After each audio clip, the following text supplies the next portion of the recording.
Shalom saudaraku yang saya kasihi dalam Tuhan, salam sejahtera bagi kita semua. Selamat berjumpa kembali dalam program doa dan renungan firman Tuhan pada hari ini. Mari sebelum kita mendengarkan firman Tuhan, kita bersatu hati, kita berdoa. Bapa di surga, Bapa yang kami panggil, di dalam nama Tuhan Yesus Kristus, kami bersyukur buat hari ini. Kalau kami ada sebagaimana kami ada, semua karena anugerah-Mu. Saat ini Tuhan, kembali lagi kami anak-anak-Mu. Kami akan mendengarkan dan merenungkan firman Tuhan. Berkatilah kami, berikanlah kami hikmat-Mu, agar kami boleh mengerti setiap firman yang akan kami dengar. Di dalam nama Tuhan Yesus kami berdoa. Amin.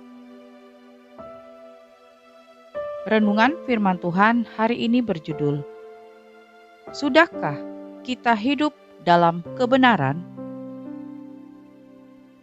Ayat bacaan firman Tuhan terambil dalam 1 Yohanes 2 ayat 4-6.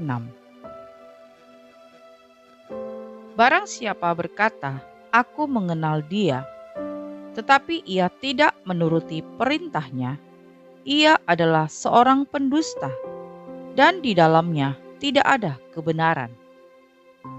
Tetapi barang siapa menuruti firman-Nya, di dalam orang itu sungguh sudah sempurna kasih Allah. Dengan itulah kita ketahui bahwa kita ada di dalam Dia. Barang siapa mengatakan bahwa ia ada di dalam Dia, ia wajib hidup sama seperti Kristus telah hidup. Saudaraku yang saya kasihi, setiap orang yang percaya kepada Kristus sebagai Tuhan dan Juru Selamat sesungguhnya dapat digolongkan sebagai orang yang sudah tahu kebenaran. Karena Kristus adalah kebenaran itu sendiri, sebagaimana yang Ia katakan, "Akulah jalan dan kebenaran dan hidup." Yohanes 14 ayat 6. Dalam hidup sehari-hari, tidak semua orang Kristen yang tahu kebenaran yang mau hidup di dalam kebenaran. Ini sama seperti berbohong kepada diri sendiri. Dalam 1 Yohanes 2 ayat 4 dikatakan, barang siapa berkata, "Aku mengenal Dia," tetapi ia tidak menuruti perintahnya, ia adalah seorang pendusta, dan di dalamnya tidak ada kebenaran. Kalau kita perhatikan, yang dimaksudkan dengan kata mengenal dalam ayat ini adalah mengerti, mengetahui, yang menekankan kepada sebuah pengalaman hidup. Tanda bahwa orang mengenal kebenaran berarti mempraktekkan atau melakukan kebenaran tersebut dalam setiap tindakan, atau dengan kata lain taat. Mengenal dan melakukan adalah bagaikan dua sisi mata uang yang tidak mungkin dipisahkan. Bagaimana seseorang bisa dikatakan bahwa ia telah mengenal kebenarannya bila tidak ada buah-buah kebenaran yang dihasilkan dalam kehidupan nyata? Matius 3 ayat 8. Jadi hasilkanlah buah yang sesuai dengan pertobatan. Perlu kita ketahui bahwa hidup dalam kebenaran itu tidak dapat terjadi dalam semalam, tetapi melalui sebuah proses dan ada harga yang harus dibayar. Untuk hidup dalam kebenaran, hal pertama yang harus kita lakukan adalah membuka hati dan mengarahkan telinga untuk teguran dan koreksi. Amsal 15 ayat 31 berkata, orang yang mengarahkan telinga kepada teguran yang membawa kepada kehidupan akan tinggal di tengah-tengah orang bijak. Kita harus akui bahwa hidup kita ini tidak sempurna, tetapi kita sedang berjuang menuju kepada kehidupan yang semakin disempurnakan. Karena itu, izinkanlah Roh Kudus atau Roh kebenaran membentuk dan memproses hidup kita.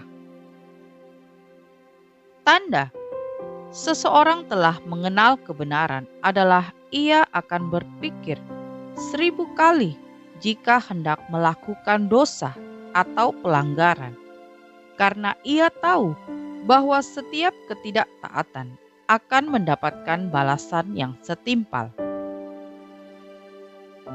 Saudaraku yang saya kasihi, kita sebagai orang percaya harus dapat melakukan kebenaran ini. Memang hal ini adalah salah satu perjuangan kita dalam hidup beriman. Ketika kita hidup dalam kebenaran, berarti hidup kita tanpa kepalsuan, hidup tanpa manipulasi. Dengan kata lain, hidup dalam kebenaran berarti hidup secara jujur. Sebagai orang Kristen, sebagai pengikut Kristus, kita harus menyadari, bahkan mempraktekkan kebenaran dalam hidup, sebagaimana Allah Bapa yang adalah sumber kebenaran. Dalam diri Allah tidak ada kepalsuan, karena Allah adalah kebenaran sejati. Selalu ada keselarasan antara apa yang dikatakan Allah dan yang diperbuat Allah. Menjadi pertanyaan kita saat ini, sudahkah kita hidup dalam kebenaran? Kebenaran macam apakah yang telah kita hidupi selama ini? Apa yang harus kita lakukan untuk terus hidup dalam kebenaran itu?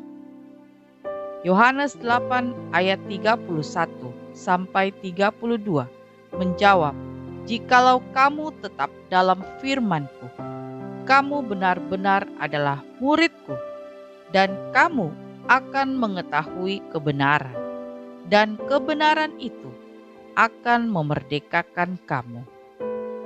Amin. Mari kita berdoa. Bapa di surga, terima kasih untuk firman Tuhan hari ini. Mampukan kami agar kami dapat selalu hidup dalam kebenaran akan firman-Mu, sehingga semakin hari kami boleh semakin bertumbuh di dalam pengenalan akan Engkau. Kami boleh menjadi berkat bagi banyak orang di sekitar kami. Terima kasih Tuhan, meteraikanlah firman-Mu dalam hati kami. Ya Bapa, malam hari ini kami bersyukur dan berterima kasih atas semua berkat yang telah Engkau limpahkan di sepanjang hari ini. Sebentar lagi kami akan beristirahat. Kami mohon berkat dan perlindungan-Mu agar kami dapat tidur dengan nyenyak dan bangunkan kami besok pagi dengan kekuatan yang baru, dengan tidak kekurangan suatu apapun.